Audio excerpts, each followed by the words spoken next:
Thanks, Francis, for your introduction. Good afternoon.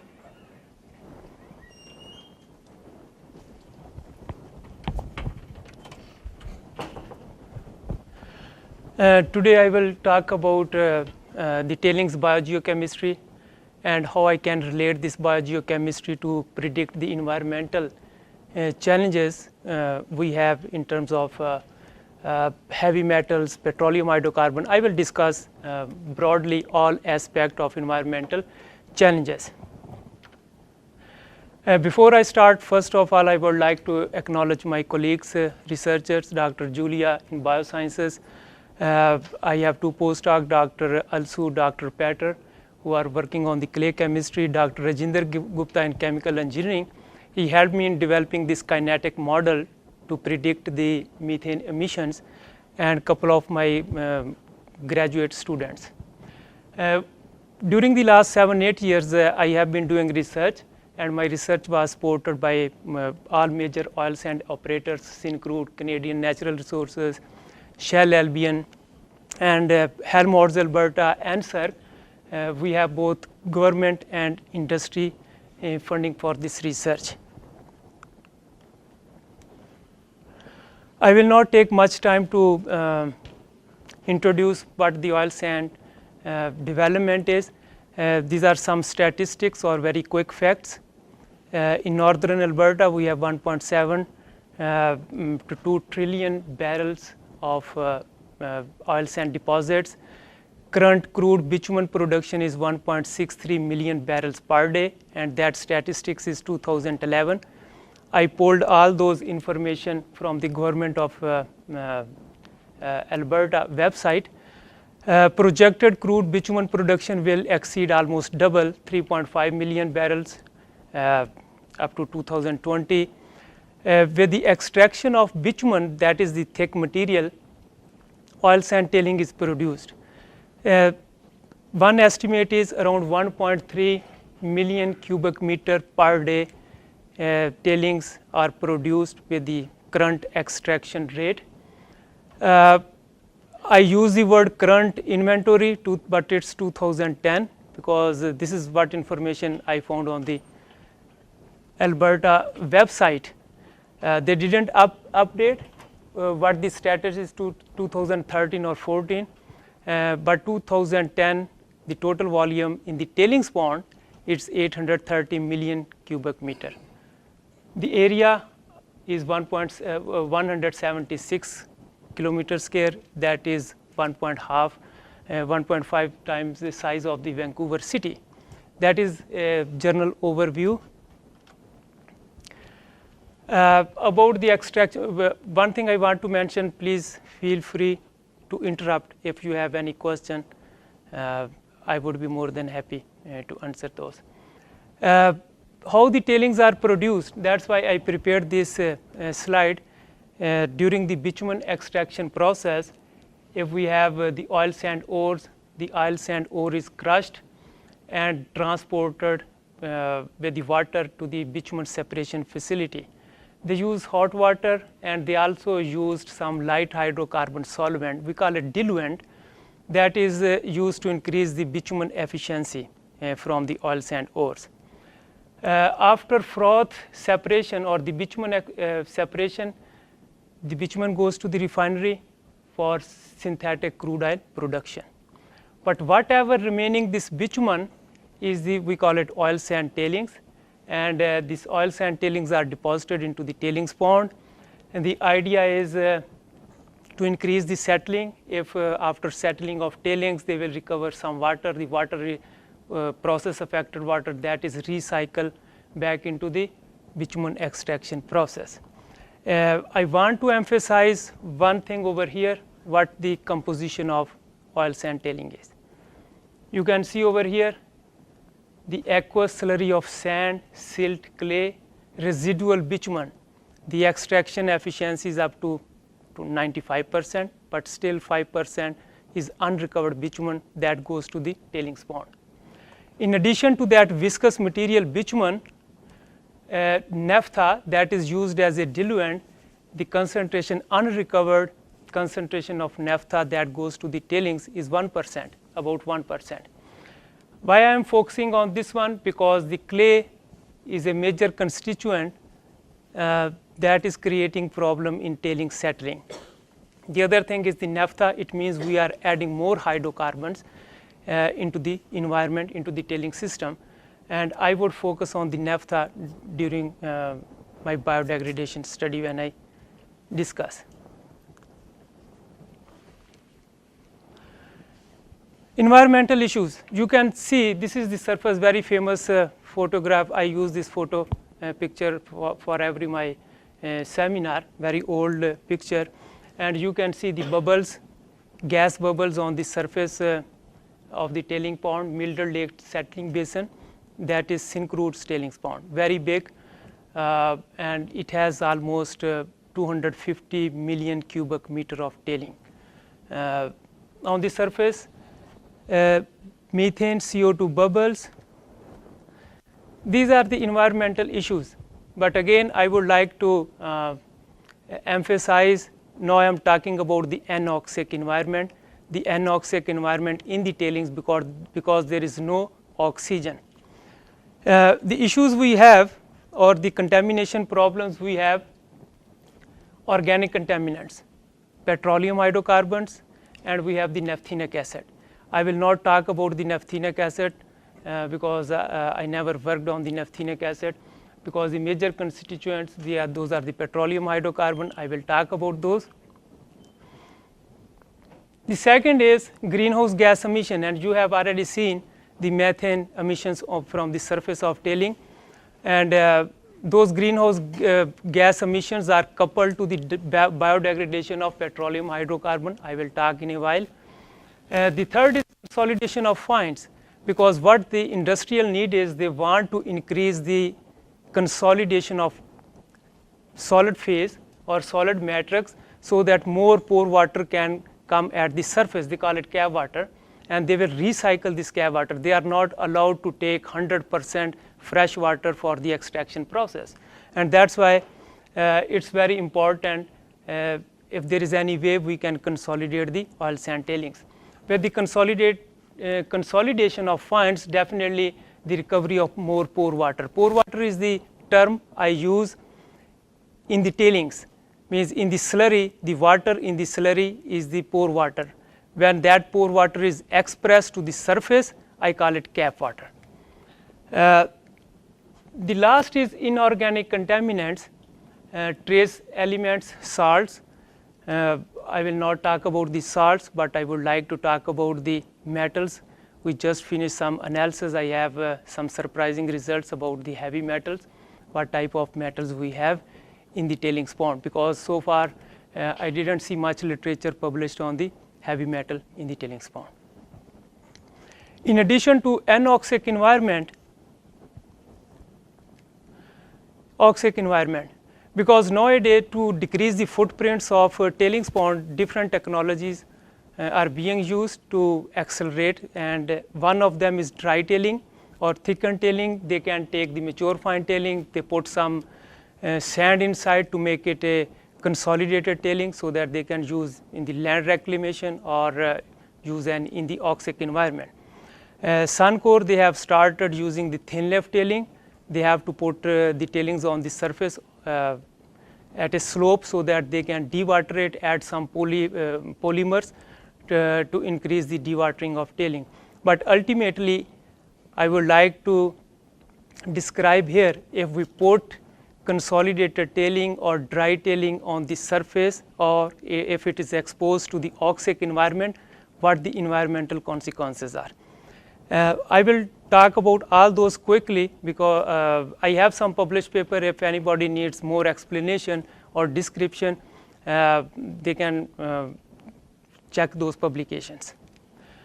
Okay, the anoxic environment. The first I will talk about the biodegradation and how it is coupled to methane production, and again I am saying it's an anoxic environment.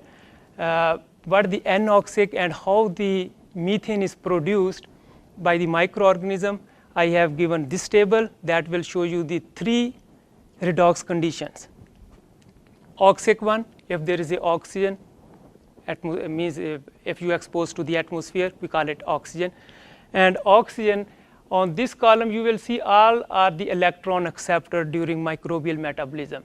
If oxygen is the terminal electron acceptor, it is reduced to water, and those are the reduced species on the ladder. We call it redox ladder also. That generally defines what conditions we are talking about. Oxic, suboxic, if nitrate is there, if iron, manganese, in the anoxic system sulfate, and that's why sometimes you will see the H2S production in the wetlands, even in the tailings pond, and that is due to the sulfate reduction. And the final is the CO2, carbon dioxide. And I will talk about the anoxic, particularly this methanogenic conditions. Why methanogenic? Because all those electron acceptors are consumed. Only microbes, they are using this CO2 to produce methane. They reduce CO2 to methane. And those are the organic compounds, and I will talk about how under methanogenic conditions, what type of organic contaminants or hydrocarbons, they are degradable or not degradable. I started in 2005 as a postdoc working in biosciences actually. The naphtha, which I described earlier in the slide, the naphtha is the light hydrocarbons, lightweight hydrocarbons. The range is C3 to C14. It comes 4 different types. The alkanes are the straight chain hydrocarbons, and then BTEX, we call it monoaromatics like BTEX benzene, toluene, ethyl benzene, xylenes, and some are branched alkanes. In industry, they also use the word isoparaffins. Those are the iso or branched alkanes. The 4th group is the cycloalkanes. It means the hydrocarbons are very complex in their structure, and we want to see what compounds are degradable and how the methanogenic activity in the tailings pond is sustained. All those are the lab studies, and in the microcosm we took MFT from the Milder Lake settling basin. MFT is mature fine tailing, that is more densified material from the tailings pond. We collected this and used in the microcosm. And what we did, these are the 4 treatments. We added the whole naphtha, and we added alkanes and BTEX to see whether they are degradable. If they are degradable, they will produce methane. The next slide is the methane production. Overseas you see of y-axis methane production. You can see the time. I conducted this experiment for 46 weeks, almost 1 year. And all these compounds, naphtha I added, and alkanes, you can see the highest peak, these are the alkane, and then we have the naphtha, and then we have the BTEX. Those concentrations are quite similar to the concentration present in the tailings pond.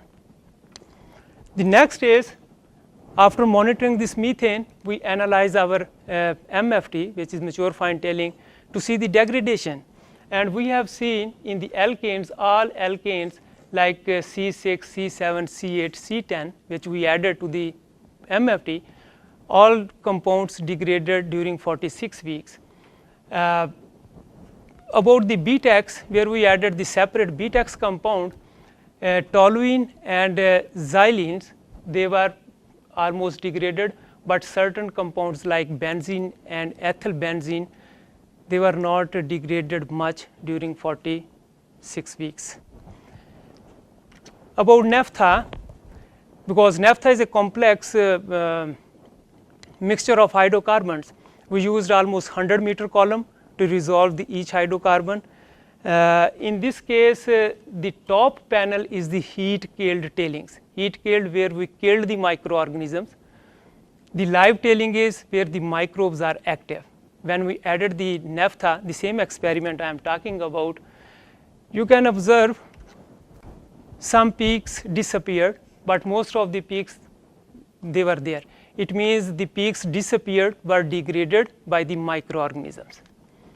Those compounds, those were again the alkanes like C7, C8, C9, and those are the monoaromatics like xylene, ampixylene, toluene. It means that fraction, BTEX fraction and alkane straight chain fraction, they were degradable under methanogenic conditions during 46 weeks. The remaining peaks, they were either cycloalkanes or branched alkanes. We also conducted an additional experiment, because we tested alkanes from C6 to C10, and then I wanted to do whether the alkanes higher than C10, they are also degradable under methanogenic condition, because bitumen is a source of longer chain alkanes. And in this case, again I made two mixtures, C14, 16 or 18 and C14 and 16, and that is the methane production, and we have seen the methane production.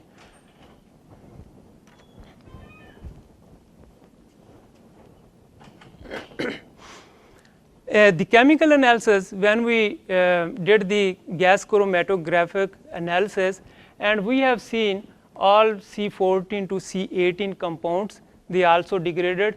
The only difference with the short chain alkane or long chain alkane is, in this case, because those are the longer chain alkane, the microbes, they were not able to degrade until 200 days were gone. It means in microbiology we call it a lag phase. They develop their own catabolic abilities to start degrading the hydrocarbons.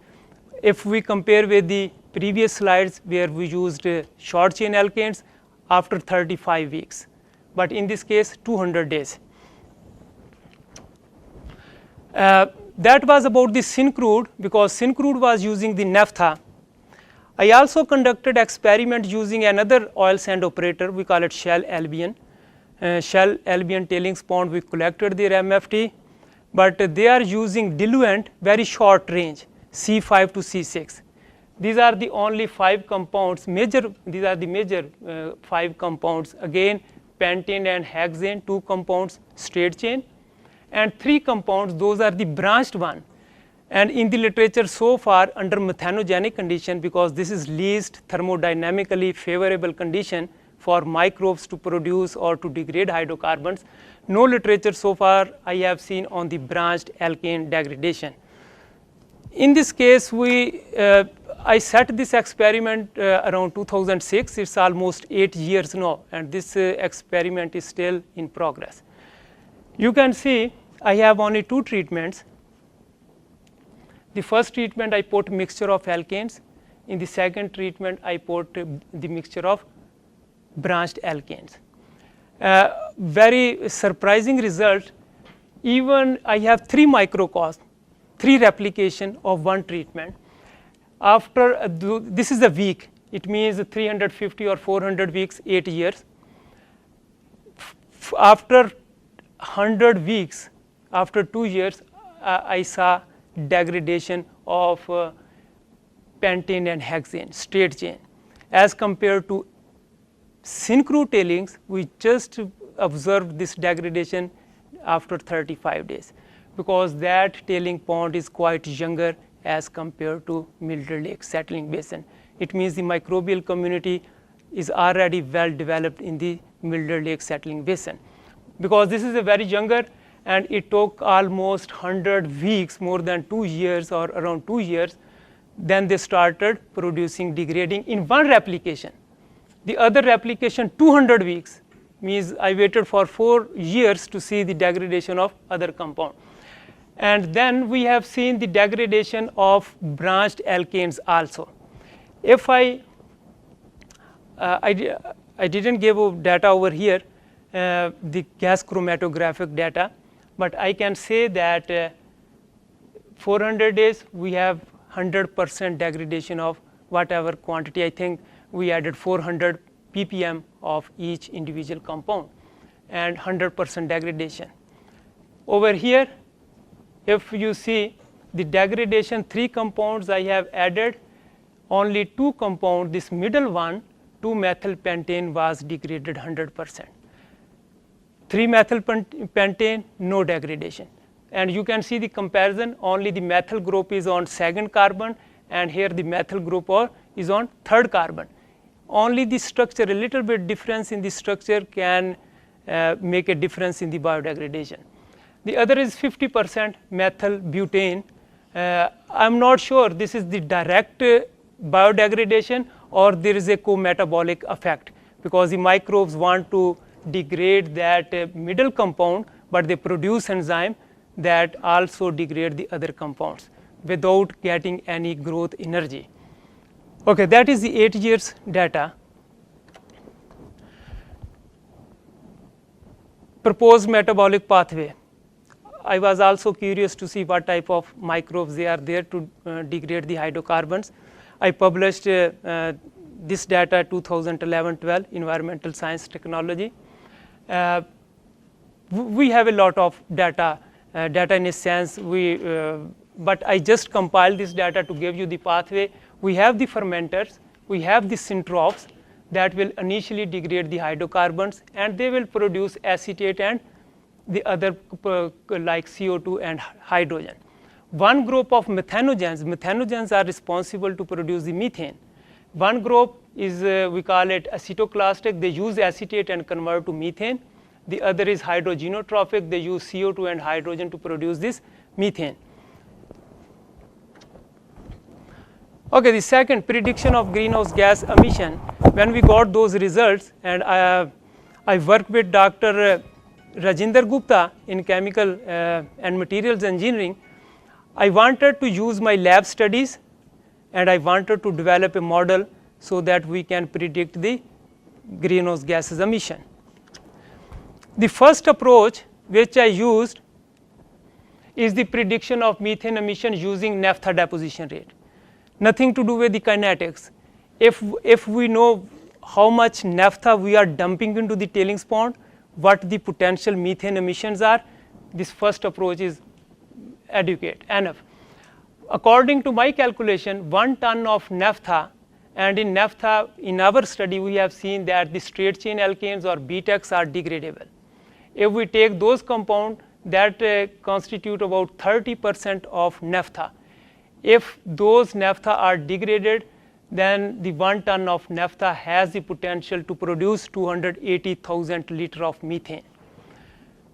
MLSB, this Milder Lake settling basin, receives around 150 to 300 tons naphtha per day. If I use my lab studies, it means it has the potential, or it can produce around 42 to 82 million liters of methane per day. That is my calculation. The second approach is, one thing is, means in the first approach you don't consider what the concentration in the tailings pond, you are calculating on the basis of naphtha, how much naphtha you are putting. The second approach is, if you don't know what you are putting, but you know the concentration in tailings pond, we can use this kinetics model. And this kinetics model, it has 3 components. The first one is the lag phase, where the microbes, they will sit silently to develop the catabolic activity. Second is kinetics, zero order or first order kinetics, where the microbes, they will start degrading the hydrocarbons. And the third component is the stoichiometric conversion of degradation to methane production. I published this in 2008 in Chemosphere, and we are improving this model, also working with professors in mathematics department. When I developed this method, I tested this on my lab studies, the data I have in my lab studies, and you can see the experimental measured and the 2 first order or zero order kinetics, and they match very well.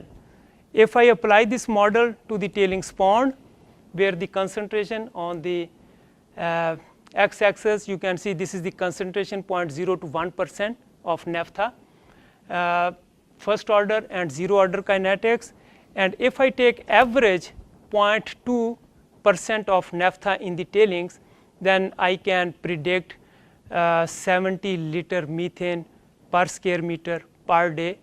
That is equivalent to 175 million liter per day. Clearstone, that is a company, Syncrude, they hired this company to measure the methane emission from the surface, and their projection or the measurement was 3 to 30 million liter of methane per day, but my model overestimated. It's 175 million. There are a couple of reasons. The one reason is we have very conducive conditions in the lab, because all my studies were conducted in the lab. We provide nutrients also which might be deficient in the field. The other is during surface emission, if you are using surface chamber, you are not able to measure the actual methane produced in the tailings, because in the thick tailing the methane will entrap. I will show you some diagrams, but anyhow these are some of the estimates, and we are trying to improve this kinetic model. Okay, the third topic is the consolidation of oil sand tailings. As I mentioned, all those environmental issues, they are related to each other, and the driving force is the microorganism present in the tailings pond. During our experiment, we observed that when we stimulate the microbial activity by adding the organic substrate, that is one column is just one glass cylinder 1 liter unamended. We didn't add any carbon source to stimulate, to feed the microorganism. In the other column we added acetate, and if you remember, acetate is the degradation product of hydrocarbon, and we added just to stimulate it quickly, the microorganism. We did this experiment for 1 month, and we have seen pore water recovery, and you can see water was recovered quickly and more consolidation in the tailings. And we didn't do one experiment, we have many experiments. We used acetate, we used citrate, we used agricultural waste to feed the microorganism, and in all those cases we have seen higher consolidation and more water recovery. Okay, here I am talking about the entrapped gases. You can see, if you take a close look from here over here, those are the bubbles, methane bubbles entrapped in the tailings. This is only 1 liter glass cylinder, and how about if you have a big tailings pond 60, 70, 80 meter deep, and if the gases are produced, and it's possible all gases, the whole volume will not come to the surface for measurement. What the mechanism are? We were surprised. At that time we didn't have any idea why the microbes, they are increasing the settling of clay particles. We were thinking it's physical, because methane creates channel that can transport some water, pore water to the surface, or some chemical changes. The carbon dioxide can change the chemistry, or some biological or the surfactants are produced by the microorganism, or if there is any biofilm accumulation on the clay surface. We got a huge money from Alberta Water Research Institute, 1.2 million, to do this experiment. We set up 50 liter column experiment, and we used hydrolyzed canola, because we wanted to develop a technology that is environmental friendly in a sense. We will reduce the waste material, and we can use the waste material to generate some methane or gases to increase the settling, and that gases we will trap for on-site consumption. That was the idea, but we were more interested to see the mechanism of consolidation. These are the two columns, big columns, 50 liter column. The one is unamended, we didn't add anything. The other is the amended. We used hydrolyzed canola as the organic substrate for the microorganism to produce methane. These are some of the factors, because over here we have 3 ports on each column to take some samples to measure in situ real time pH change. We have the closed system gas gas chromatograph is there to measure the composition of gases produced. Those are the parameters which we study: gas production, consolidation, pore water recovery, mineral transformation, microbial communities, because we want to cover every aspect of the study to find the mechanism. Biogenic gas production, and these two figures or pictures, they are from the amended one, and you can see the bubbles on the surface of the water and the bubbles at the interface of cap water and MFT. When we monitor the gas production, we have seen in the unamended at the bottom no significant gas production. In the amended one, we have a huge methane and we have some CO2 also. If we see stoichiometrically, almost 50-50 CO2 or methane is produced, but we have seen more methane in the headspace as compared to the carbon dioxide. And I will show you the next graph where a possibility is the CO2 will dissolve in water.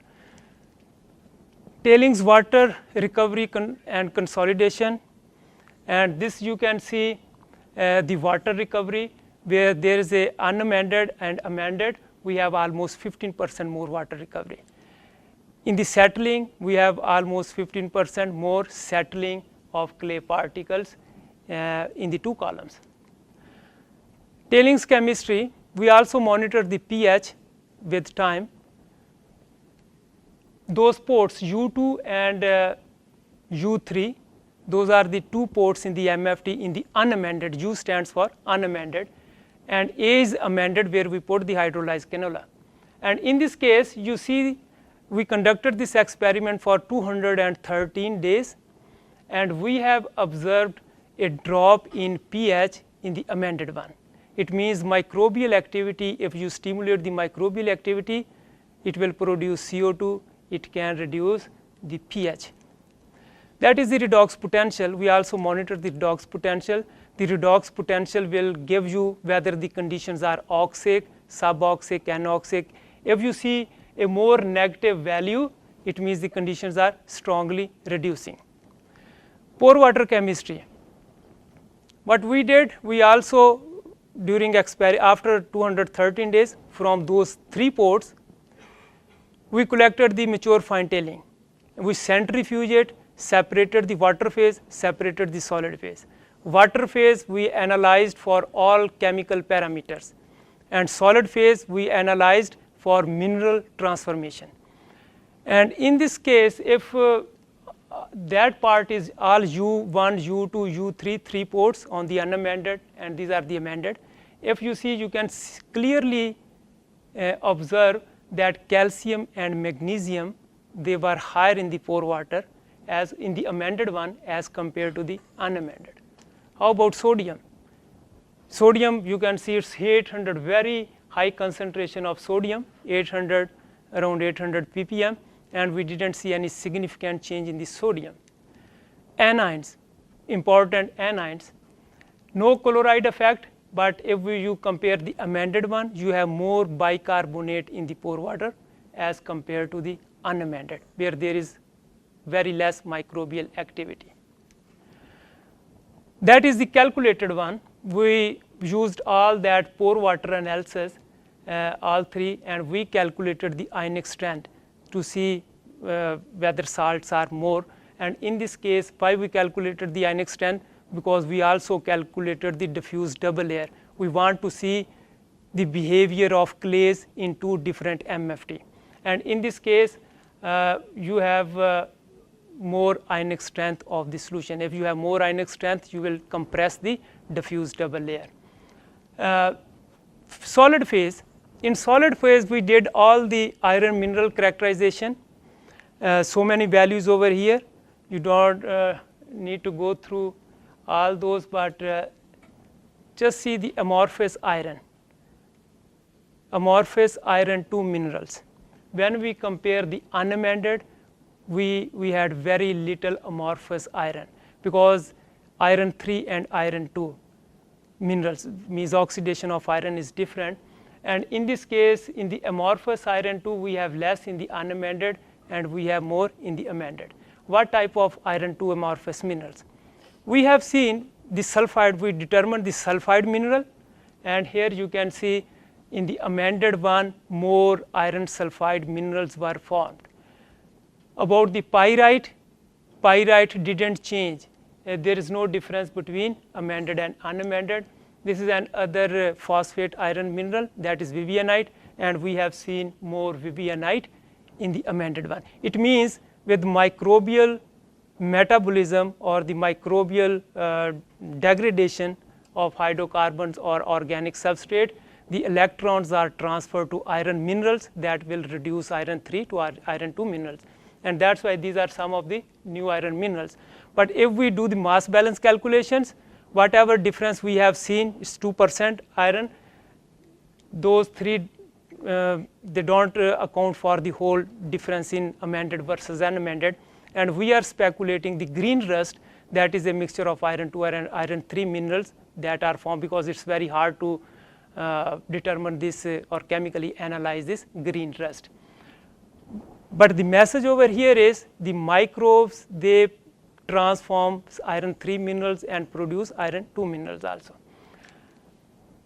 We did the molecular pyrosequencing analysis, DNA extraction, and we got almost 80,000 microbial reads, and through bioinformatics we just clustered them, and in this case you can see there are 4 major groups in that experiment. We have seen the Clostridia, we have seen the Synergistidae, sulfate reducing bacteria, and the methanogens. We did not find any iron reducing bacteria, all those are the methanogenic community. But going through this literature, we have seen that the fermenters, these are the fermenters, both Clostridia and Synergistidae, when they ferment it, they can also dump electron, they can transfer electron to some iron minerals and they reduce this. During sulfur reduction, also iron 3 is reduced. Methanogens, during methane production, iron is reduced, and these are the available data on the proposed iron 3 reduction pathways. We did some SEM, scanning electron micrograph, to see the clay architecture, because we have seen the more water recovery. This is the unamended MFT, and you can compare with this amended one. In the amended one and unamended same resolution, you can see more bigger pores were formed, and this is more close or higher resolution, you can see higher or bigger in size those pores. When we did the regular SEM to see the coating on the clay particles, to see the flocks of clay, and compared with the amended MFT, and you can clearly see the coating of amorphous iron, which is produced during microbial metabolism, and that is why those clay particles they are trapped in the amorphous iron. That is our hypothesis. This is the ETEX with the SEM, and the ETEX shows a very high strong peak of iron. There is no iron peak over here, and that is the surface coating of iron on the clay particles. Okay, after going through all that pore water chemistry and solid phase changes, we propose this pathway, first pathway, and in which if microbes they degrade organic substrate. In this case, either we provided hydrolyzed canola. In the naturally they can use hydrocarbons. They will produce CO2, and if CO2 is dissolved, they will produce bicarbonate, and they will produce the hydronium ion, this proton, and that proton decrease the pH of the system, because we have more bicarbonate, we have more calcium, magnesium in the amended MFT.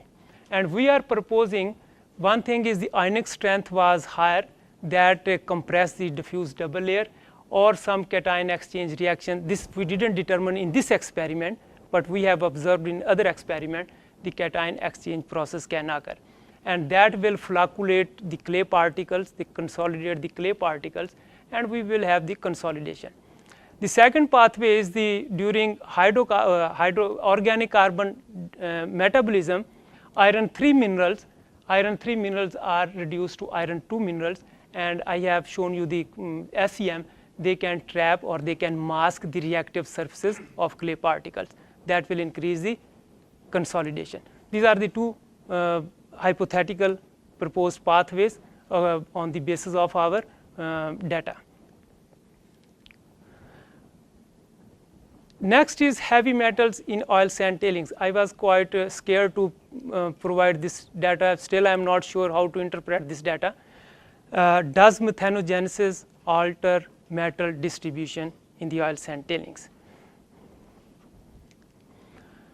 Same 50-liter column, which I just finished discussing this one.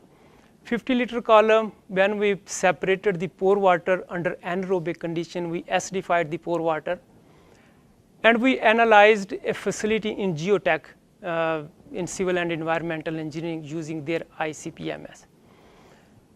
The arsenic, the first data I can show the arsenic.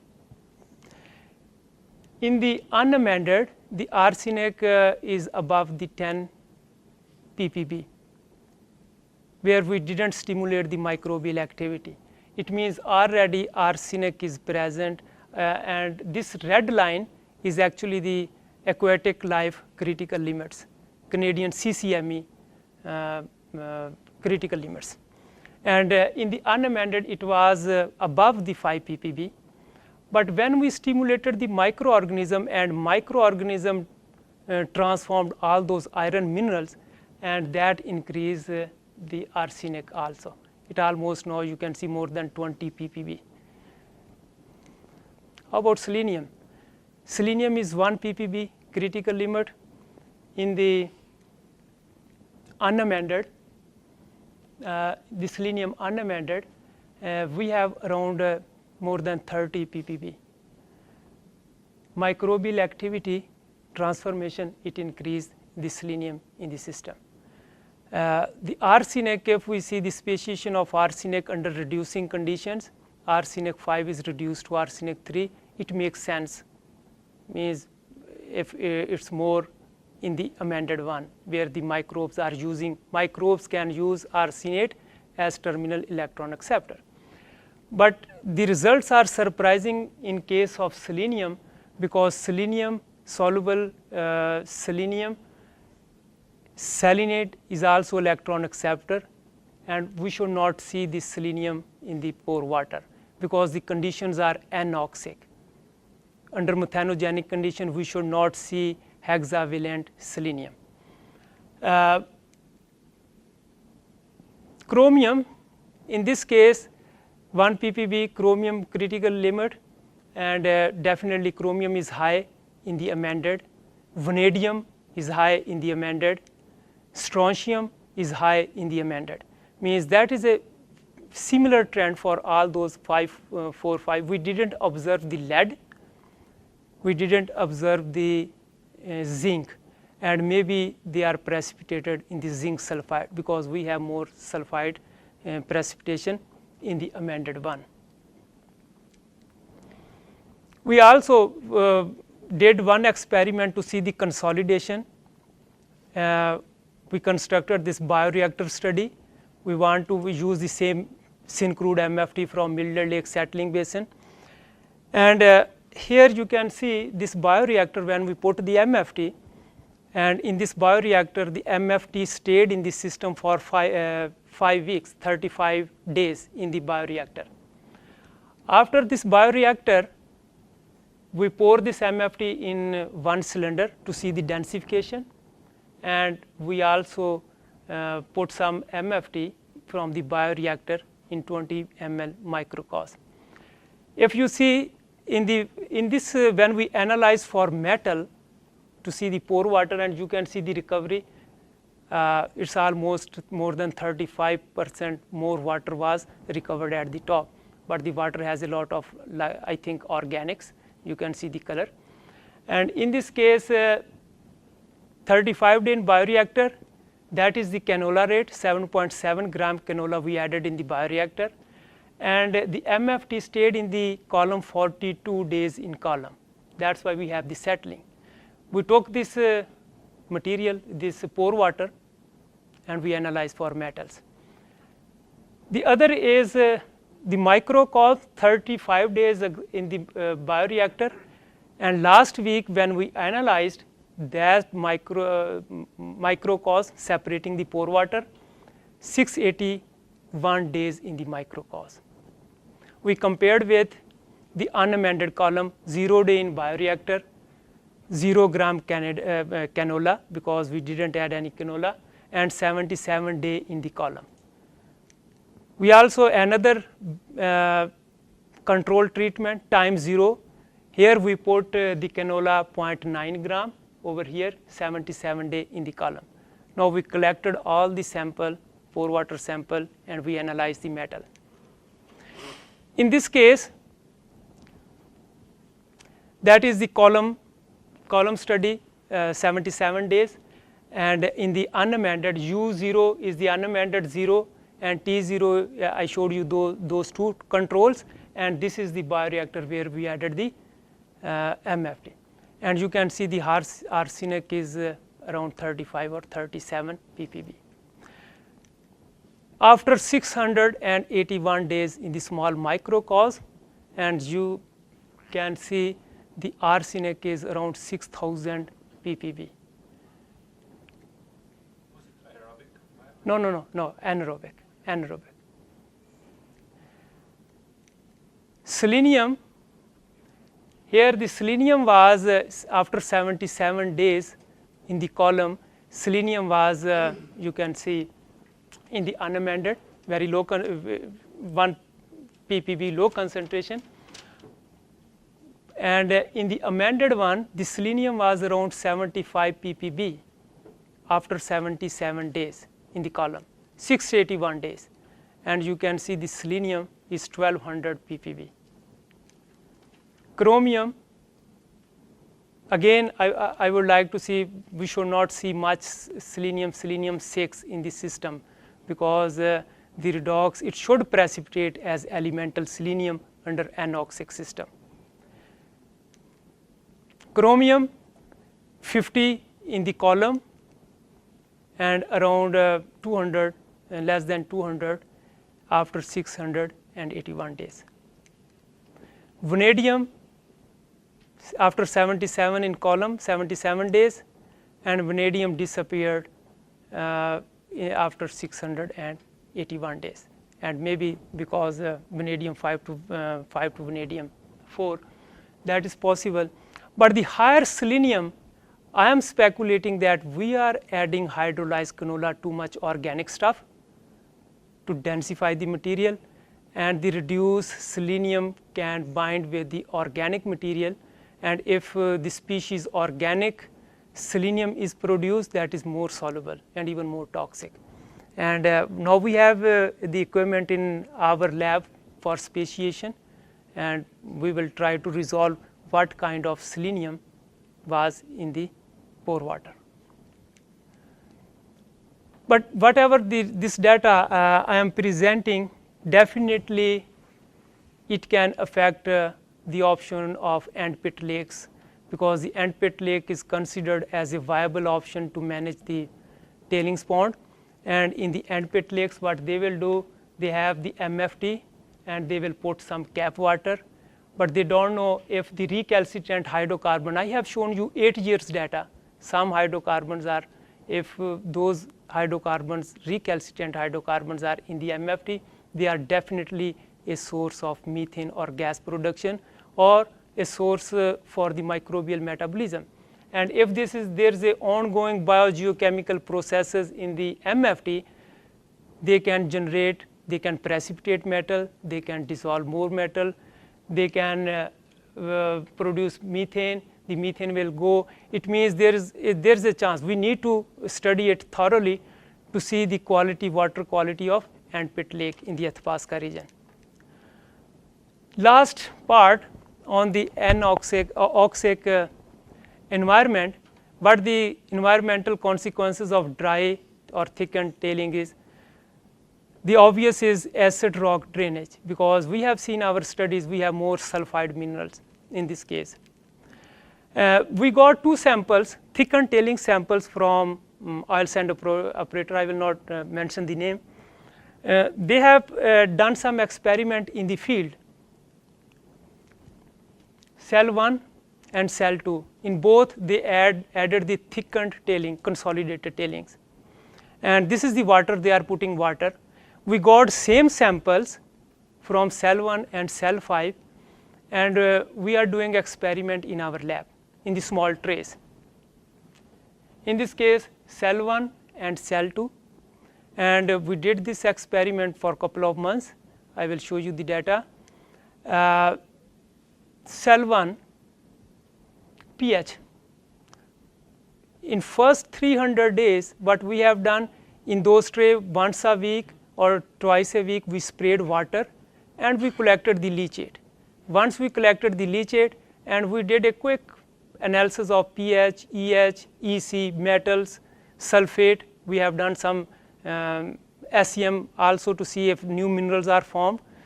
In this case, cell 1 tailing after 300 to 215 days, 50 days, now we have seen a change in the pH, and now the pH is around 2. That shows the acid rock drainage. EC, you can see the rise in the EC when there is a acid mine drainage or acid rock drainage, you will see more salts are coming out in the leachate. Cell 5, in cell 5 only after 50 days, if you expose that dry tailing under moist condition, and 50 days we have seen the drop in pH, and the pH is now at 2. It means two different tailings, thickened tailings, they have different potential to produce acidity, and that is the salt, more salt in the leachate. The electrical conductivity can show you the salt. And we know the acid rock drainage is due to pyrite oxidation, and we also determined the pyrite, we also determined the alkalinity. I am not going to show everything, all data, but in this case the pyrite, 6% pyrite was there in the cell 1, and the SEM picture you can see over here, very little dissolution of pyrite. Cell 5, we have more than 12% pyrite, and we have seen the oxidation of pyrite, and the SEM pictures of the pyrite, you can see partial dissolution on this one.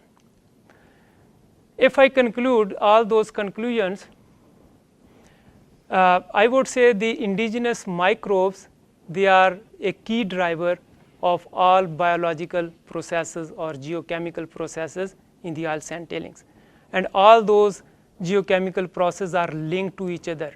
If we are talking about the biodegradation of hydrocarbons, those are related to production of methane.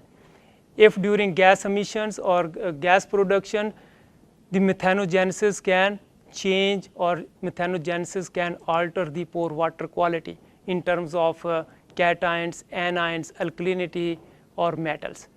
And finally, means if we use the thickened tailing and we are thinking to manage it under oxygen conditions, it has a huge potential as far as these two tailing samples are concerned. And the results, they are very important to understand the basic geochemical processes in the tailings, so that they can develop technology or strategies to manage the tailings effectively. Thank you.